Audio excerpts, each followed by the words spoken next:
we're gonna get ready for a seated forward fold. And for this pose, you may or may not want a folded blanket.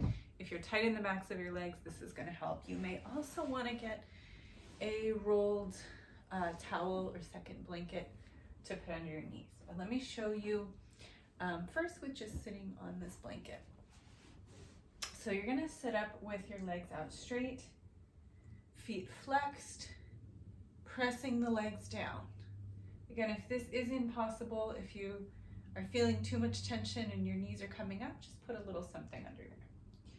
So you're gonna sit up straight and you wanna keep your spine extended, and the fold is between your abdomen and your thighs. So you're bringing your abdomen toward your thighs. You're not bringing your head towards your feet.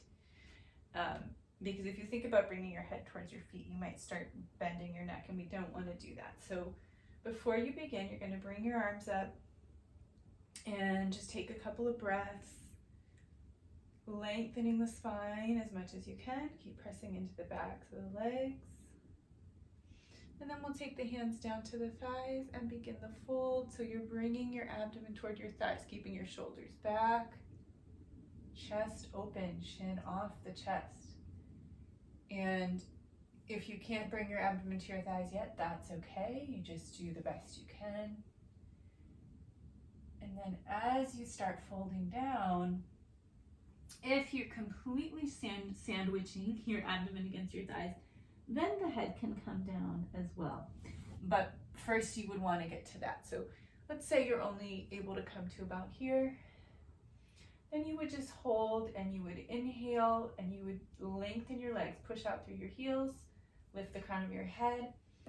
And then on your exhale, you fold a little more. So with each breath, you're kind of deepening that fold. And another variation that you can do, because there is a benefit to compressing the abdomen against the thighs. So another variation you could do if you're not able to fold that way is to bend your knees, bring your thighs up against your abdomen, and then hold your feet and start to slide the feet forward, but always keeping your abdomen and thighs together. And then if they start to come apart a little bit, you just back up to where you can keep them together. And you're going to take deep breaths. So you do get the benefit of that compression. You can do that, alternate that if you are not able to fully fold down like this. And then once you get into your fullest expression of the pose, as far as you can go, you hold it and you continue with your deep breathing, using your inhales to push out through the heels and folding on the exhales.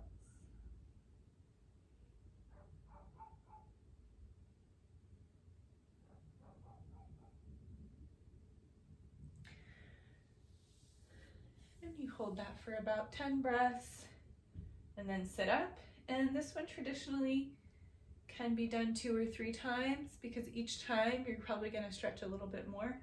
But right now I'm going to go on to a variation. So I'm going to just come down off my blanket. You could stay on a blanket for this variation, but it's easier for me to do without. So for this variation, I'm going to start by bending my left knee, put the foot against the right thigh, and then I'm just going to do the same pose, but facing the right leg. And if there's a lot of space between your bent knee and the floor, you could put a blanket or cushion in that space. And you're doing the same sort of form, so you're keeping the spine extended, keeping the head lifted as you come into this forward fold. And you always want to make sure to balance by doing both sides. So you could do the same thing on the other side. And traditionally, this is called head to knee pose. I'm calling it a forward fold in English. Janusarasana is the Sanskrit name, so there's to the different sides and then in the center. And so that's where you're going, is head to knee. That's your goal. But for a lot of us, you're up here, that's fine. You're still getting a lot of benefit from the pose. Okay, so some other variations on this.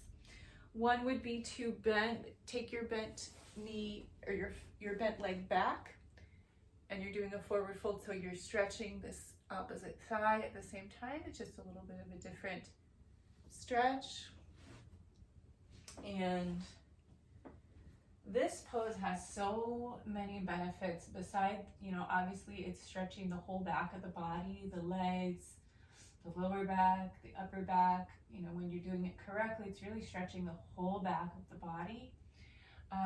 But also this compression on the abdomen massages your internal organs, which is good for your digestion, all of your internal organs, keeping them toned.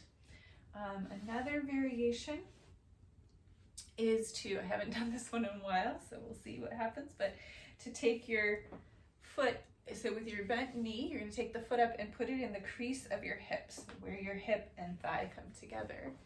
And then you take your opposite hand, wrap it around, grab your toes, and then you're folding forward. And this increases that compression in the abdomen, and it's an even deeper stretch. Like I said, I haven't done it in a while, and I'm feeling it right now. And then you would just fold forward like that.